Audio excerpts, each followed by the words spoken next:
Hello students, today's lecture is on Gabriel Okara's poem Once Upon a Time, which is prescribed in the syllabus of Ye Part 3rd in MGS University. So Gabriel, let's first discuss the introduction of the poet Gabriel Okara in full. Gabriel Imomotini uh, Ban Bangban Okara. Very typical name. He was born on April 21, 1921 in Bomudi, Nigeria. Died March 25, 2019.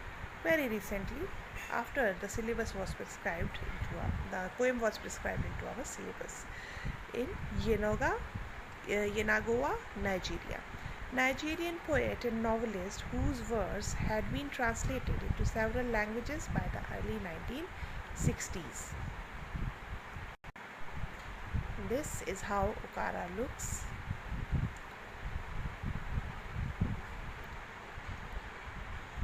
Okay, Okara is a largely self-educated man.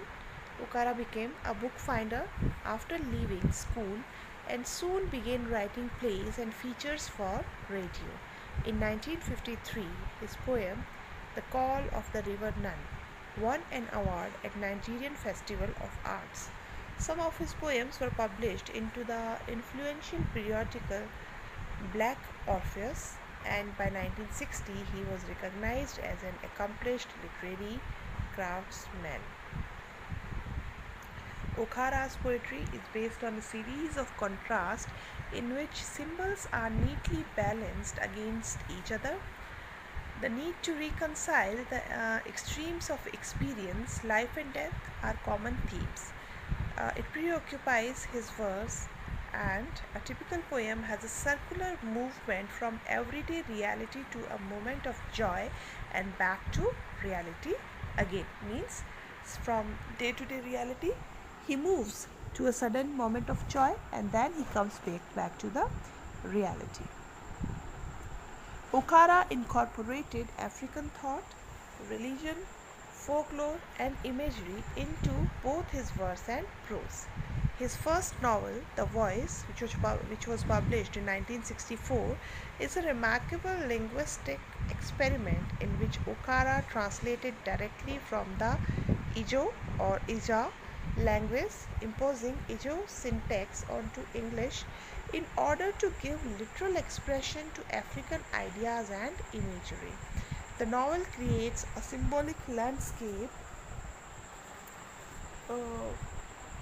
in which the forces of traditional African culture and Western materialism contend. Its tragic hero, Okolo, is both an individual and a universal figure, and the ephemeral it that he is searching for could represent any number of transcendent moral values. Okara's skilled portrayal of the inner tensions of his hero distinguished him from many other Nigerian novelists. During much of the 1960s, Okara worked in civil services. From 1972 to 1980, he was the director of the Rivers State Publishing House in Port Harcourt. His later work includes a collection of poems, The Fisherman's Invocation, 1978, and two books for children, Little Snake and Little Frog, 1981, and An Adventure to Juju Island, 1992.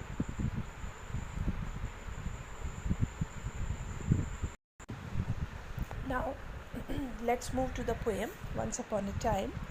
The title of the poem is that of the traditional opening of fairy stories. If therefore is a poem about childhood and nostalgia and the remembered happy endings, so unlike the adult world. The poem, written by Nigerian poet Gabriel Okara, he laments the lost innocence of youth. He also condemns the hypocrisy of adults who are constrained by rules and conventions and who adapt different behaviors for different occasions.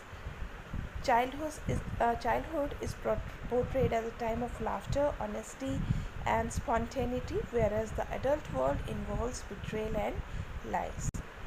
The parent or the father in the poem, he tells the son to enjoy childhood as much as he can because it's worth cherishing and can never be recaptured.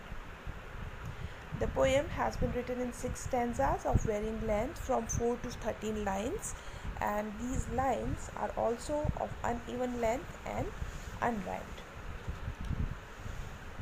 Uh, the voice is that of a parent talking to his or her son. We can assume the speaker is either a mother or father. In stanza 4, he or she refers to wearing many faces like dresses. The language is deceptively simple, everyday speech, but with a profound message. The striking aspect of the poem is its use of repetition, though with lines subtly changed.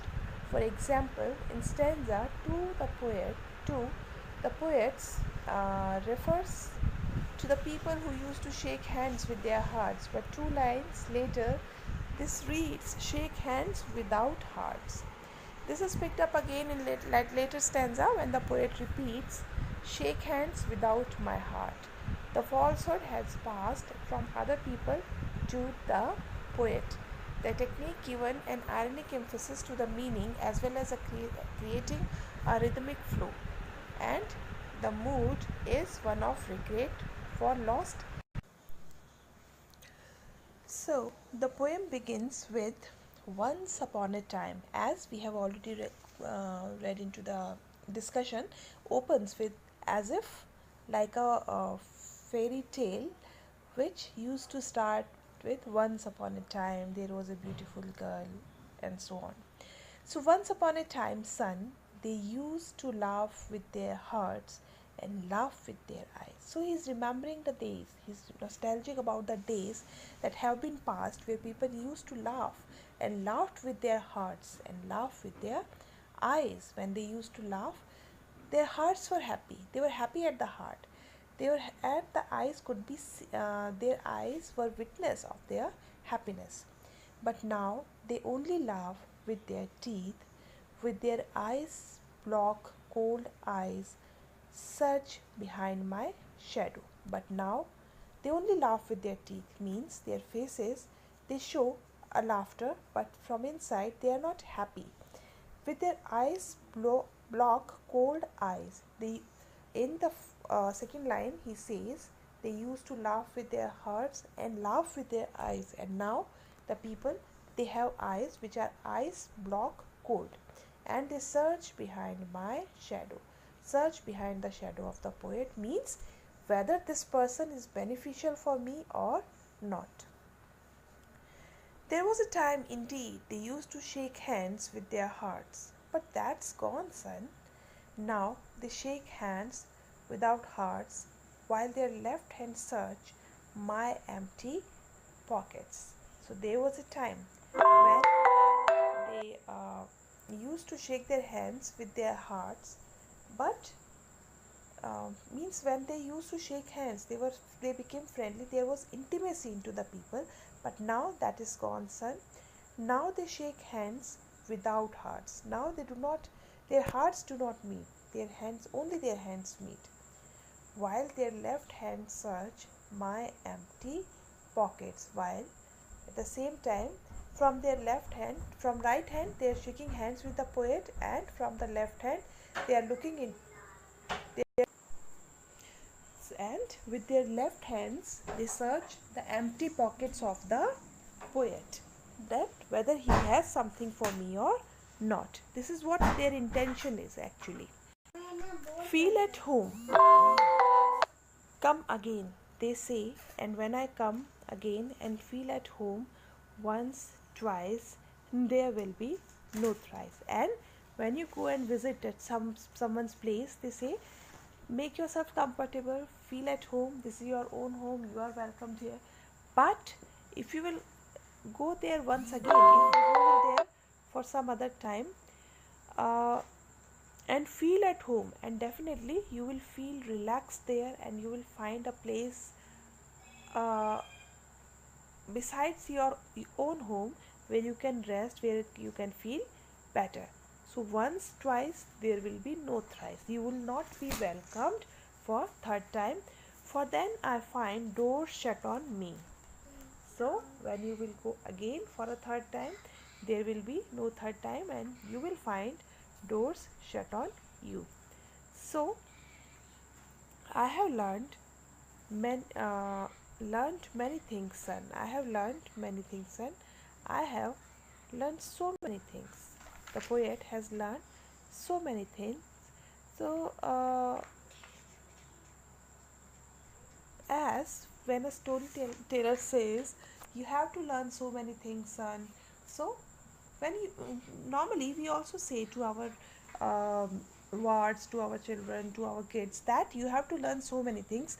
There is a long life. So the poet has already learned so many things in the long life. Son, I have learned to wear many faces like dresses. So he says he now only wears faces, and he has lost his original face, original sincerity. So the dresses here means clothes, or it may be suggesting that the persona is a woman, maybe. So this is for us, it is a parent. We do not have any essence of father and son, but it feels more close to consider it as a father.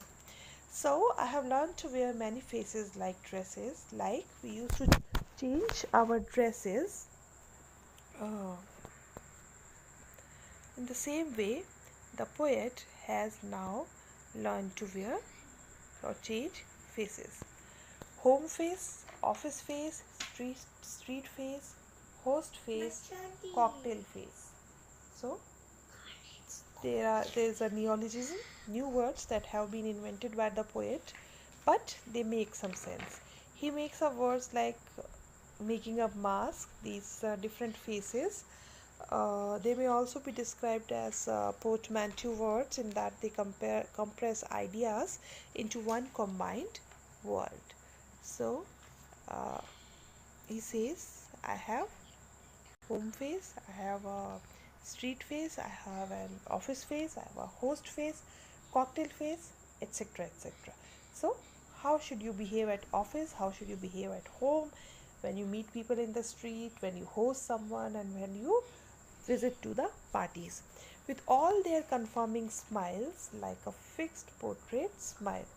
So the poet is expressing the conforming, the fixed smiles on for every occasion, like a fixed portrait smile, like a painting smiles with a fix in a fixed way.